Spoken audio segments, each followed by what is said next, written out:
The Harvard legal scholar Alan Dershowitz, a member of Donald Trump's team for his impeachment trial, has said he will not vote for the president in November and that Trump's acquittal by the Senate would produce results that make me unhappy as an individual. But Dershowitz said acting for the survival of the Constitution was more important than the short-term partisan advantage of getting my person elected to be president. Dershowitz spoke to the BBC's Today program on Saturday, broadcast while the U.S. East Coast lay in darkness.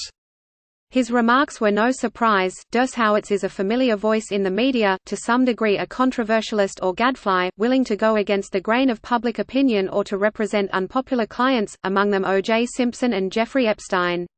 He is a regular presence on Fox News. But as Washington, New York and Boston woke, it remained to be seen how a notoriously changeable president might react to his new lawyer's remarks. In the event, Trump woke up in determined mood, tweeting about the strong U.S. economy while seemingly watching Fox. But there was plenty of coverage from less friendly outlets available should Trump choose to darken his mood. The articles of impeachment charge that the president abused the power of his office by pressuring Ukraine to carry out investigations for his political benefit, including against former vice president and possible 2020 Democratic candidate Joe Biden, and obstructed Congress in its efforts to investigate. On Friday night, it was reported that documents released by House Democrats showed that an aide to Devin Nunes, the ranking Republican on the House Intelligence Committee and a key Trump ally, worked with Lev Parnas on the administration's approaches to Ukraine last year. Parnas is a Soviet-born U.S. citizen and associate of Rudy Giuliani, Trump's personal lawyer who drove the Ukraine effort. Facing charges under federal campaign law, Parnas has turned against the president, detailing his role in the Ukraine affair in wide-ranging interviews with TV, newspapers and websites. As the White House faces into the storm, Dershowitz will join a Trump legal team that also includes Ken Starr, who played a leading role in the impeachment of Bill Clinton. Jay Sekulow, a Trump lawyer and regular media surrogate, and Pat Cipollone, the White House counsel, will also represent the president. Procedural steps continued on Saturday as the Senate trial drew nearer. House Democrats this week walked the articles of impeachment to the Senate and Supreme Court Chief Justice John Roberts arrived on Capitol Hill to preside. House impeachment managers, led by Intelligence Chair Adam Schiff, had a 5 p.m. deadline on Saturday to submit a trial brief. Trump had a 6 p.m. deadline to respond to the charges against him. A two-thirds majority of senators will be needed to convict Trump and remove him from office. Argument continues over whether witnesses including former National Security Advisor John Bolton will be allowed to testify. But as the Senate is controlled by a Republican Party controlled firmly by Trump, and as Majority Leader Mitch McConnell has admitted to strategizing in lockstep with the White House, a conviction remains extremely unlikely. No president has ever been convicted and removed. Clinton and Andrew Johnson survived Senate trials and Richard Nixon resigned before he could be formally impeached.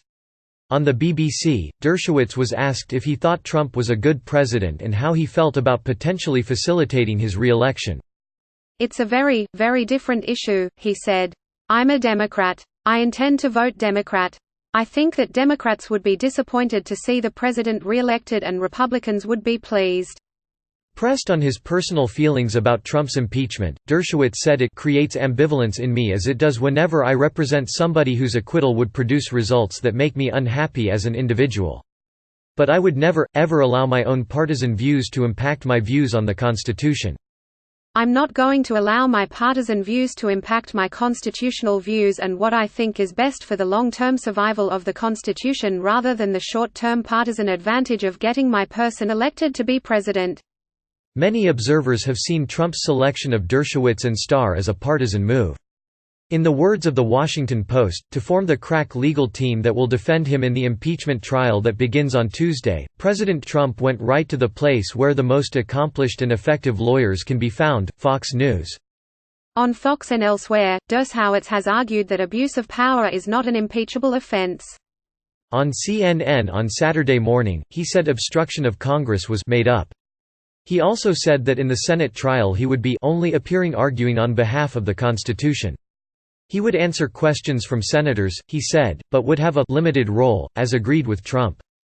In a fiery exchange on the same network on Friday night, the legal analyst Jeffrey Toobin charged his old teacher with pretending to be some sort of neutral observer, rather than Donald Trump's lawyer.